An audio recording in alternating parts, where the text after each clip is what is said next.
Hello and welcome to Walk a Mile in My Shoes. I am your host Keely, being Keely, and today I have a wonderful guest, Leah. And today we're going to be walking a mile in Leah's shoes. And I briefly know about Leah's story and I'm really interested to know more. So when you're ready, please introduce yourself. So my name's Leah and this is my story basically. What do you want me to talk about? Okay, so what inspired you to come on the show first of all? So I know Cole anyway, and he's been a part of my journey as well. And he's helped me through a part of my journey. We was filming to do a documentary before, but we didn't do that anyway. But he's been a part of my journey, and I've seen like other people's journeys on here, and I've got a journey, and like I like helping others as well. Yeah. So I like to help others by giving my story as well. You just want to inspire people through your own story. Yeah. So tell me where the crucial point of your story began. So I'm an addict. Okay. I'm in recovery, and I will always be in recovery for the rest of my life. I had a drink problem, and I had postnatal depression after my daughter. I have three children. Yeah. So I had two boys. Fine. The pregnancies were fine. And then I had my daughter. And it was meant to be like the best, like an exciting time for us all, and I didn't know what was going on. It was a really dark place for me, and I found out I was having a little girl, and I still wasn't happy. So is this your third pregnancy? Yeah, my third pregnancy. So did you suffer with postnatal depression from any of your other? And when did you start like drinking and stuff? So I'd say I started drinking, so if we go right back from the beginning, so my childhood, I'd say now I know because I'm in recovery, my mum did the best she could at the time, and my dad did as well. Like my dad was been an amazing dad, and my mum, I carried a lot of resentment, and I have to speak about it because it's part of my journey. So basically, when I was little, I seen a lot of stuff that a child shouldn't see, a lot of violence. Yeah. And I have a younger sister as well, and we had to grow up very quickly. Back in them days, it was children should be seen and not heard. Grew up in a lot of pubs, and there was it was just not normal for a child to go through what they did. And my mum was a drinker as well. Okay. And I lost her when I was 12. Oh no! So she passed away when I was 12. Like it was 3 days before Christmas as well. So as a 12-year-old and my sister as well, it was a really hard time, and I can talk about it now. But if you would have asked me 2 years ago, I would have just been crying. And, but because I'm in recovery as well, it's helped me process. Yeah, and I lost her, and at that time I didn't know about feelings and emotions. Yeah. I didn't know how to identify. I just literally got up, went to school. I think I had a month off school or something like that, from what I can remember. But like, we just literally went to school and got on with it. It wasn't spoken about, and I think growing up now, looking back, I can see I was just an angry child. Yeah. Like I had a lot of all the anger, upset, hurt I carried. Like, and I think from the age of 14 when I started drinking to the age of 30 when I found recovery, I'm 32 now. Yeah.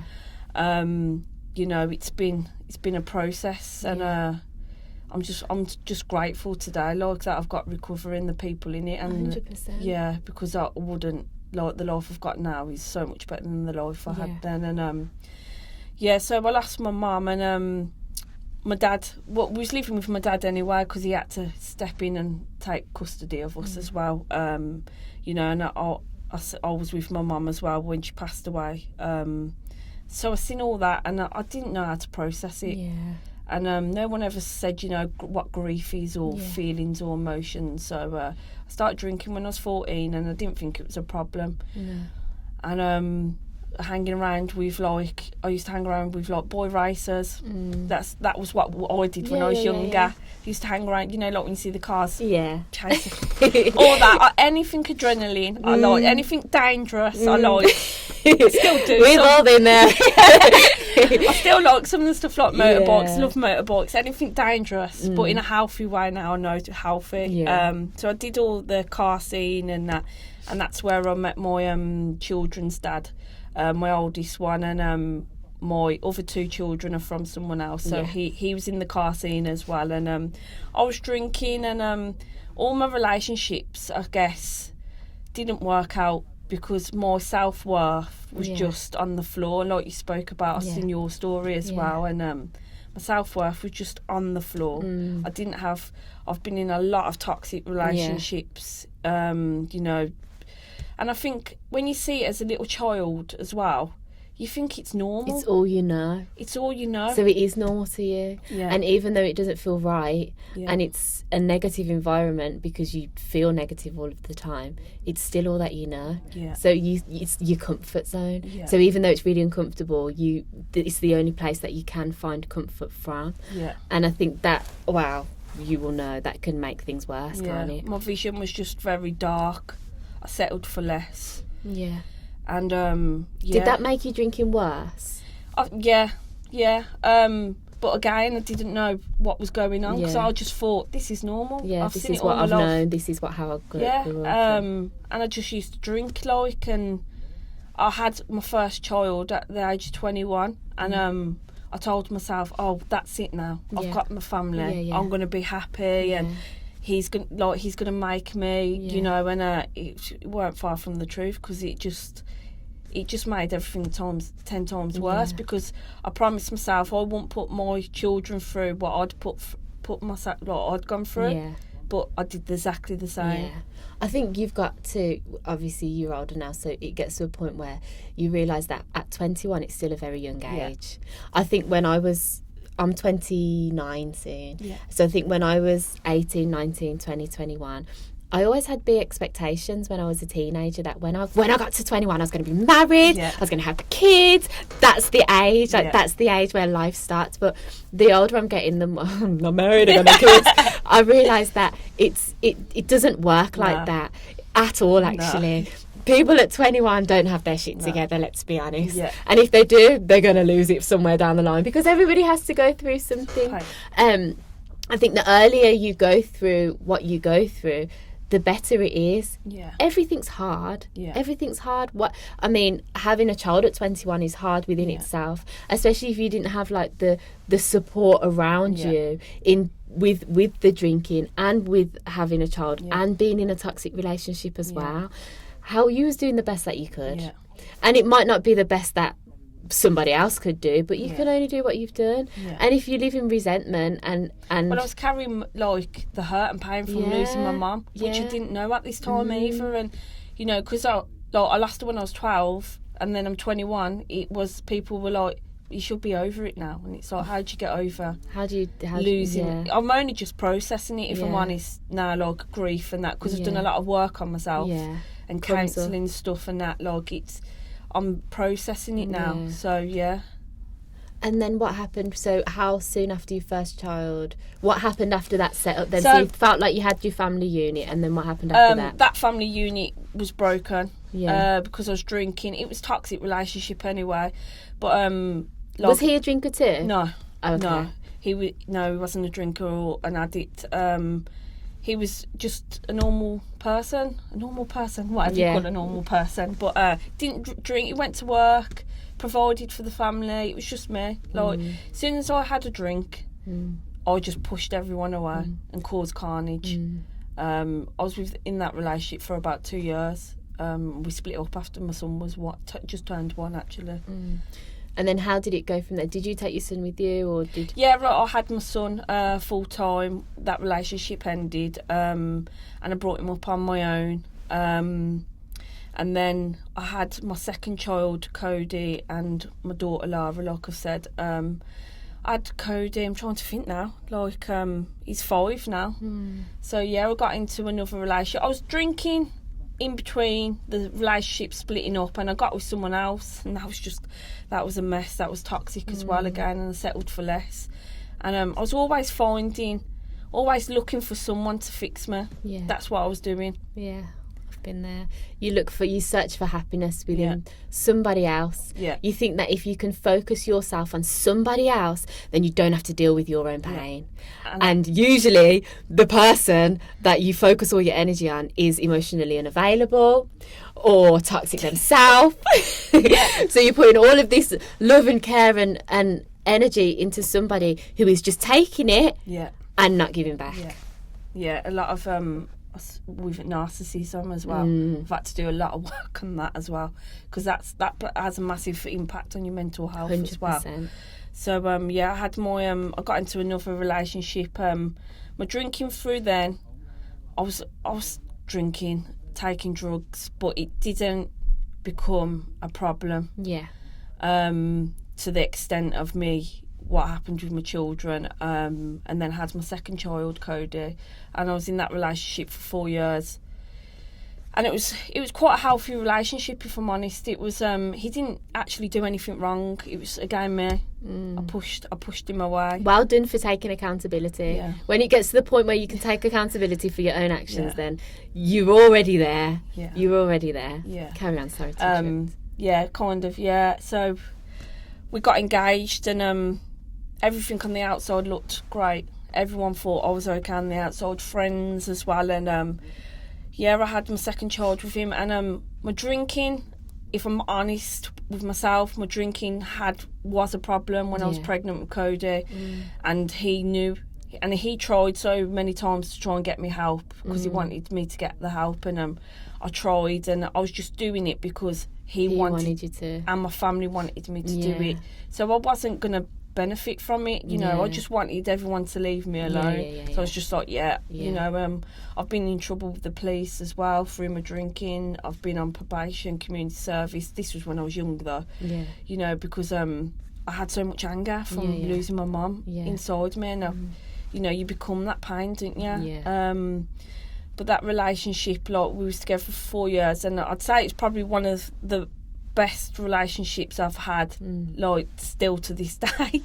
So we was engaged in that, and then I had my daughter. I fell pregnant with my daughter 2018, and I just felt, it's really weird, I just didn't feel connected to, with my two boys. I was like baby showers and having photos, and I was happy and excited. With my daughter, I don't regret her. She's the reason why I'm doing the way I'm doing. If I didn't have her, I wouldn't be in recovery. I'd still be drinking. So she was the best thing that's ever happened to me out of it all. And I couldn't bond with my bump. I was hiding my bump, and because I was a mum as well, and I was trying to hold it all together. Looking back, I didn't want no one to know I was broken inside, and I was scared to talk to anyone about how I felt, and I was drinking through my pregnancy as well,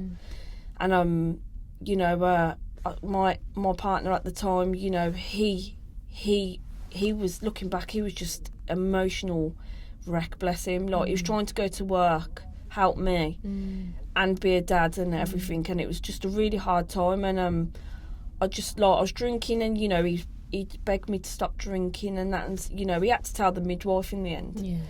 And the midwife knew and said, we're going to have to put the baby on a safeguarding plan. And at this time I was just like, why have you told him? Why? And he was like, you need help. You feel betrayed, don't you? But you kind of, even though they're acting out of love.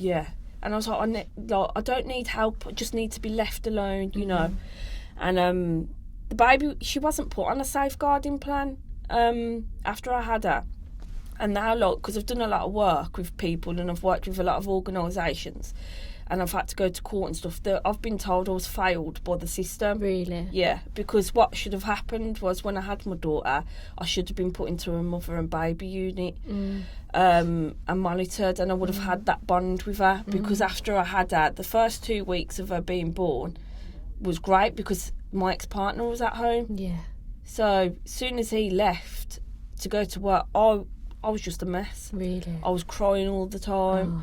I was scared to leave the house.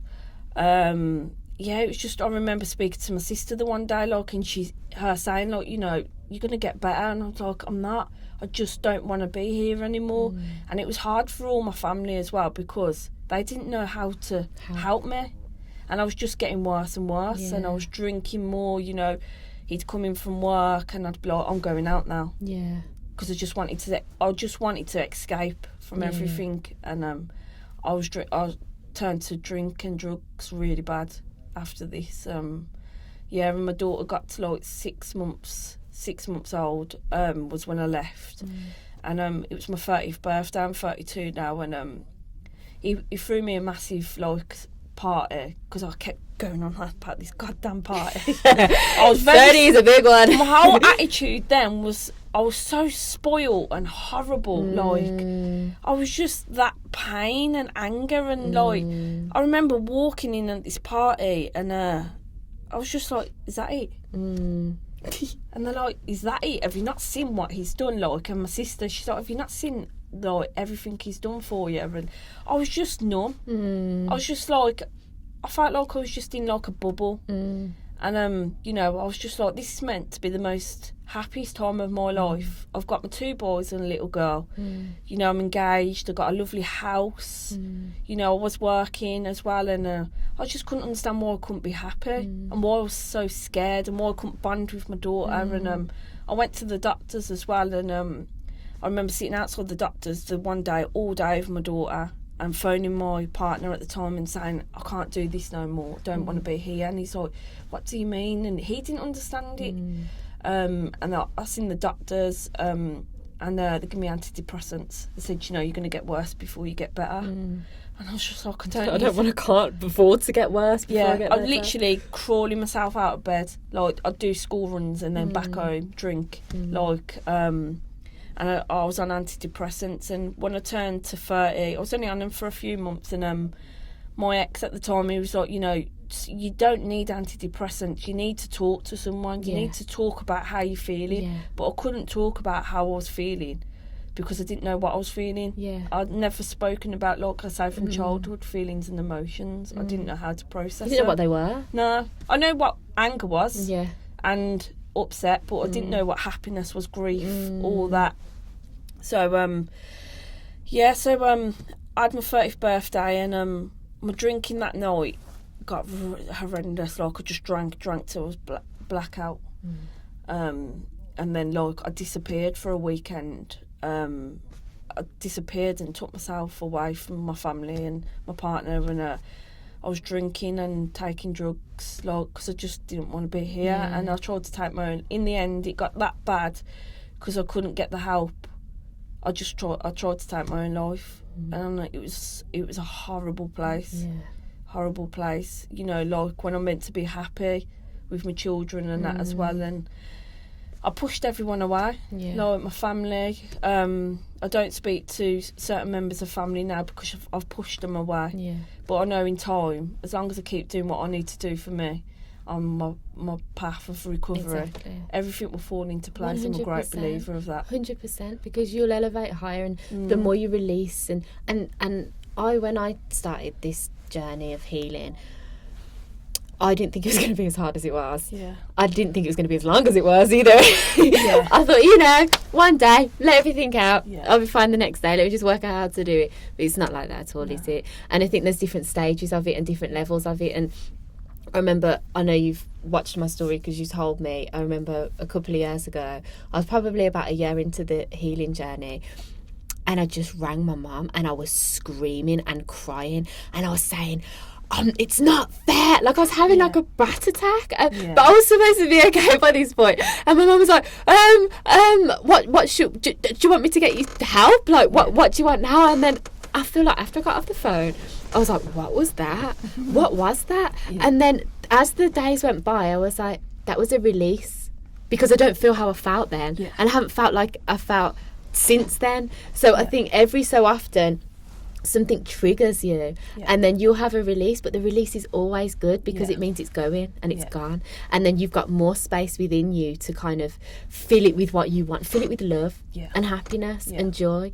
And what's the situation now with your children and stuff? So after I tried to take my own life, obviously, I pushed everyone away. I had to go into, like, it's rehab, if you want to call it that. Yeah. It's like an organisation where, you know, you do recovery in there.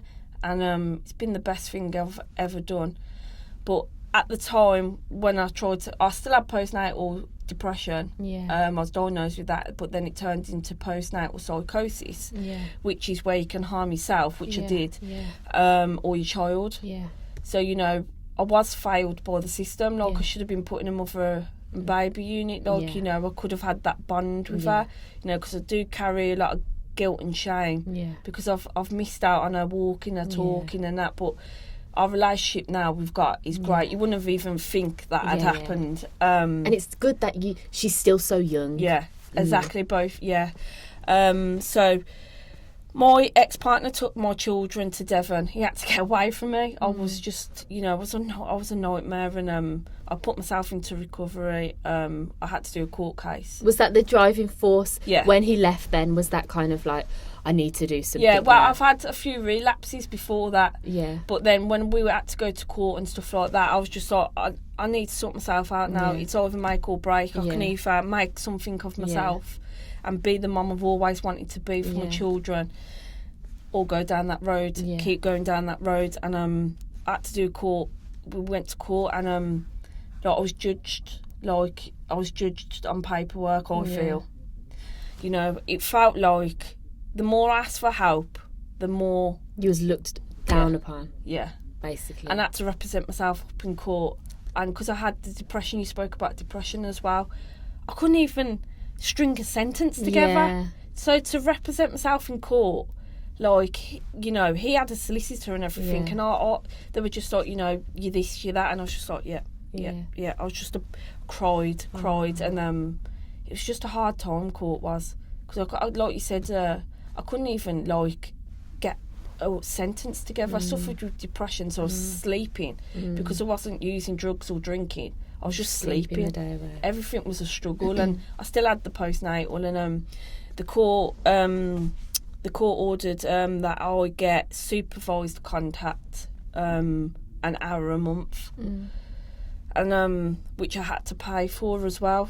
It's £50 an hour, and I just felt at this time I was just like, pain to see your own children after you've been suffering. It just felt like kicking the teeth. I'm asking for help, and I'm trying my best, and I'm not getting. I'm just judged on paperwork, and I just felt like I was beating my head against the wall, and you know, everyone was like, you know, you should be happy, you're still getting to see your kids. So I was like, I'm missing my daughter's first walk, crawl, talking, my son, like my two sons, like I've lost everything, you know. I was really ungrateful at the time, but like I've done 2 years of supervised contact, which and you stuck to it all as well. Yeah, I stuck to it, been consistent. Yeah, there's been many times, like I did a year when I didn't see him, and it was the worst pain of my life. I felt like I was grieving my children. Yeah. That's how it felt like, you know, and I couldn't have pictures up on my phone or on social media. I had to come off social media because you get memories and stuff like that. It was hard, and I felt like I kind of grieved my children. It was horrible, and I did 2 years supervised contact, and I've just had my last one actually. So it's paid off. Really? Yeah. So what happens now then, moving forward? So moving forward now, I'm allowed to have regular contact with my children once a month. We're going to start off with once a month because I'm an addict as well. I can relapse at any point. But you know, I don't want that life no more. No. I know drink and alcohol for me is not the way out no more. I've done a lot of work on myself now. You know, I'm allowed regular contact, so I'm getting my first contact this month. Yeah. It's my daughter's 3rd birthday, and it's going to be my first birthday with her, which I'm really looking forward to. That'll be really nice. So yeah, that's all gone through. So I get regular contact with them, so there is hope. There's been times where I've wanted to just give up. Yeah. And my mental health is the best it's ever been now. That's really good. But I've had to go into recovery, and I'll be in recovery for the rest of my life. So, with how did you get the help then? What did you do? So, if you wasn't getting help, you had to work off your own. Yeah, so I had a psychiatrist, but psychiatrists, as you know, you get half an hour with them. Yeah. And you speak, and that's it. That didn't benefit me. Counselling didn't benefit me, and so when I was in hospital, when I tried to take my own life, one of my family members is in recovery herself, and she gave me a number. Yeah. And she said, you need to go to this place and get yourself some help. So I put myself in an organisation. It's like rehab, really. Yeah. And I've been in there since, and they've helped That's me really loads. good. So yeah, I'm in recovery now. How does recovery work then? So we do meetings. You can go on the website, and you do meetings every day. You get a sponsor. So like, I don't know if people know about Russell Brand. He's in recovery. He does it. You get yourself a sponsor, and it's like a 12-step program. It's a spiritual healing process, and you have to find a higher power. Like, where I didn't believe in anything before. Didn't believe God and that concept. I was like, nah. When you're in that state, you close-minded. Yeah. You're like, yeah, okay, whatever. God would not do this to me. Yeah. Why is killing everyone? Like, and all that, yeah.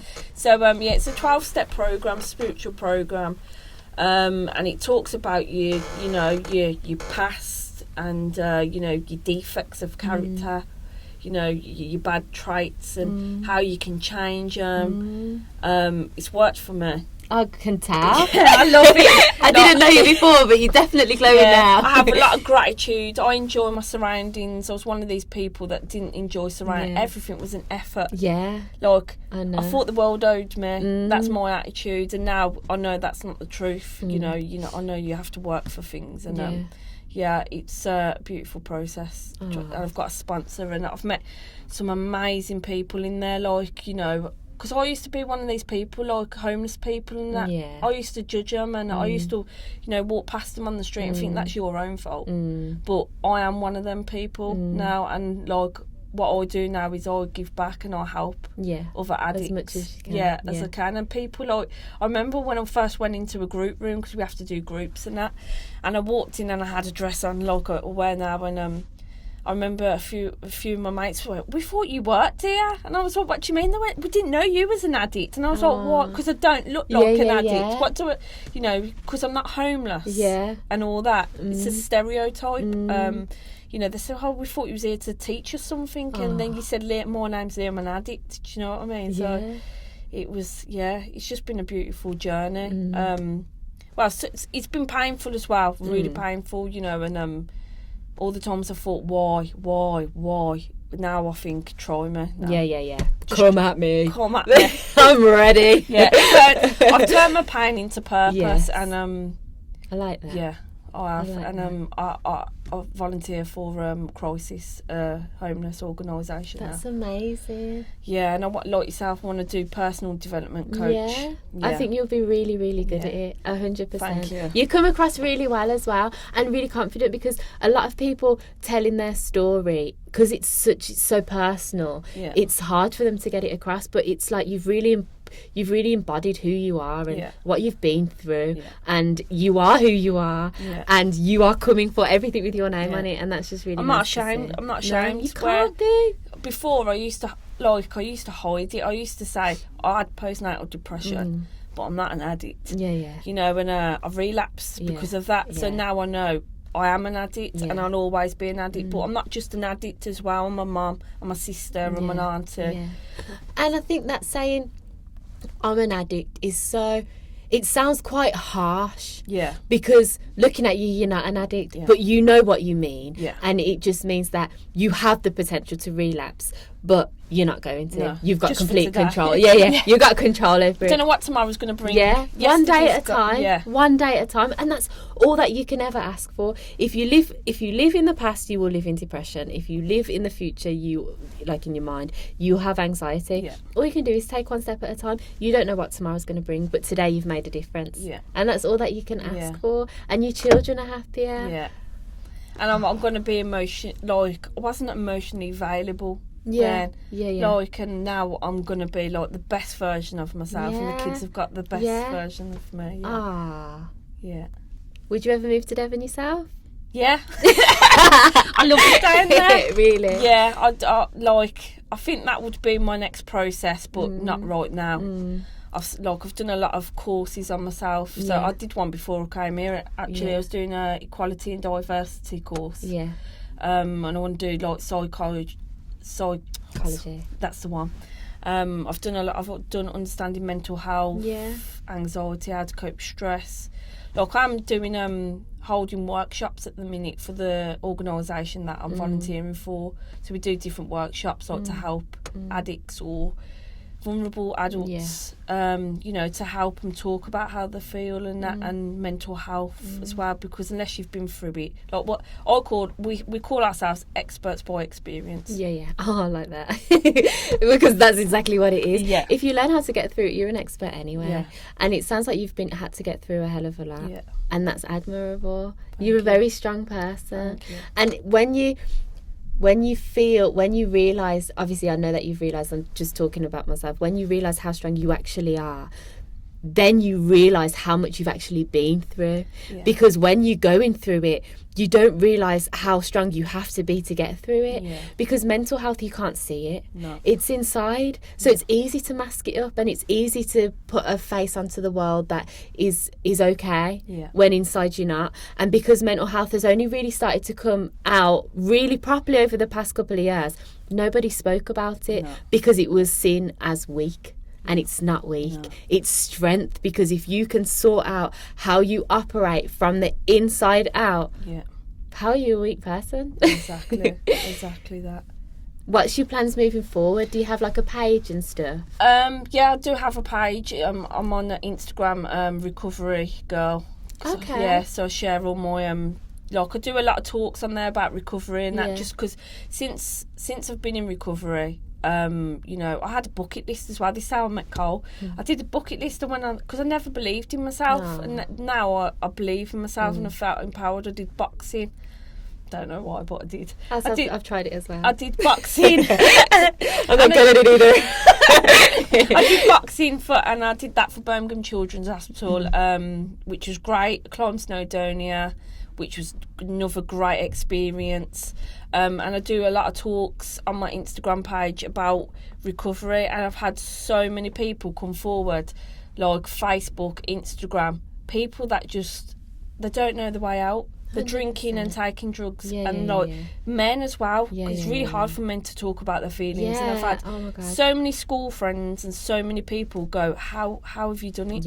Come forward, and I do talks on there, like how, like I do, I have structure, so I have to pray, meditate. I do a lot of that, and I do gratitude. I have to have gratitude. I write a gratitude list every morning with my friends and that, and we all share it with each other. And I just do loads of different talks about recovery. Amazing. Do you do that on your Instagram page? Yeah. Okay.